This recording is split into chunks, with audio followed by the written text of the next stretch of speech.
Let's talk about people's shopping baskets first, shall we, Liam? What's in them? So the Office for National Statistics, it follows about 750 different goods and services. The prices of those, that's what feed into the inflation number. The next inflation number is coming out next Wednesday. But just to give you viewers a little bit of insight, every year they change some of the goods. So when I was a lad, it was sort of spam and bird's eye beef burgers. When you were a lad, it was chicken nuggets. Yeah. And of course, because things go in fashion, particularly consumer goods, things we eat, services that we use.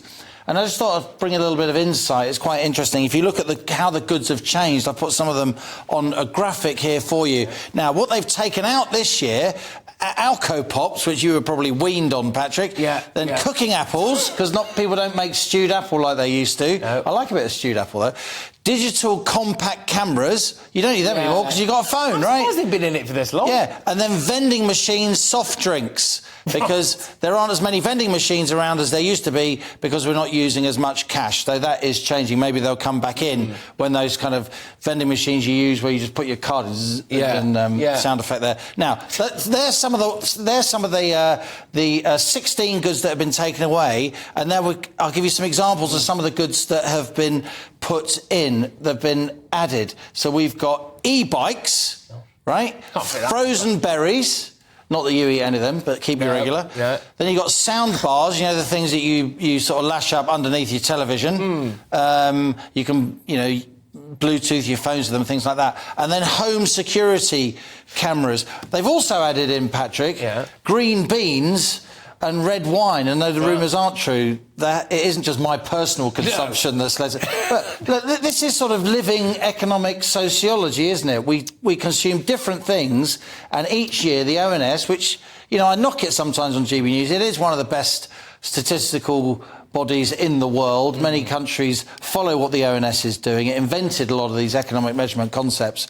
And so some goods come in every year and some goods come out. This is not about manipulating the numbers. This is not about trying to pretend that inflation is less than it is. There are other things that the ONS can do that, in my view. This is just about changing the basket of goods that the average consumer uses. And it's not just goods, it's services as well. Well, when it comes to things like cooking apples or Alka Pops, there must be a longer track record of what those things cost over a longer period of time, I would imagine, than e-bikes. I mean, I obviously don't ride an e-bike. I don't know why I said obviously, although apart from my appearance maybe. But I don't ride an e-bike. But I don't think they've certainly not been around as long as cooking apples, have they? So how can they accurately measure inflation based on something that might have fluctuated massively since its conception? Because they are... The thing about e-bikes is obviously they haven't been around very long, but suddenly they're all the rage, as my mum would say. Suddenly they are now... Not the average person uses an e-bike, but it's not unusual to use an e-bike. If you go on holiday these days, you're just as likely to hire an e-bike in some resorts as you are to hire a regular push bike. And the same things with sound bars. And also CDs and DVDs. They've taken out CDs and DVDs unless they're CDs, or because they do still sell CDs and DVDs, that are in the top 10 or top 20 in terms of popularity. So those kind of back catalogue CDs and DVDs that people would buy to build their collections. Of course, no one's doing that anymore. Only a few kind of, specialist collectors. So they've taken them out. It's interesting. And, this happens every single year. This is a normal thing. And I thought particularly interesting were the ones that I've highlighted, not least Alka Pops going out. And I see this in my own family. Kids were drinking Alka Pops a lot these days, but...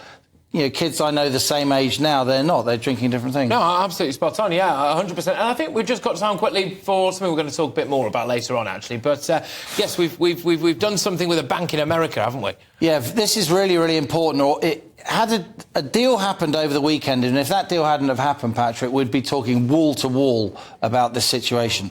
So there's a bank in the US called Silicon Valley Bank. It's a bank used by a lot of the tech companies, and it's got a UK offshoot here, Silicon Valley Bank UK. The US part of the bank went bust. So what the Treasury, Jeremy Hunt, the Bank of England, over the weekend, they got together, and HSBC, which is Europe's biggest bank, another British bank, bought the UK subsidiary of Silicon Valley Bank. Now, that means that the tech companies in the UK, with money in that bank, they can just carry on as normal. They've just got a different bank, but all their banking systems work. They can pay their employees and all the rest of it. Had that purchase by HSBC not gone ahead, had that bank been rendered insolvent, you would have had then a lot of fear about the health of other banks. You could have had people queuing up outside banks, as we had in 2008 with Northern Rock. The whole banking system is just a confidence pyramid, and if there's a sense that banks are starting to go insolvent, then that is really, really bad. And, you know, fair play to the Treasury, Bank of England, again, I kick them in the shins from time to time. They did a good job over the weekend by getting that deal together. So that means we only have to mention it every now and then on GB News, rather and gives you time to talk about Gary Lineker and Match of the Day and all the rest of it. Yes. But worryingly, since the US markets opened, the share price of some other banks has absolutely plummeted because there are fears that the issues which affected this Silicon Valley bank may be affecting some other banks too. So look, for now it looks as if it's a bullet that's been dodged, but it may be that there are other concerns in the next few days that will then dominate the budget on the 15th of March, Wednesday the 15th of March. Fascinating stuff. Liam, thank you very, very much. Liam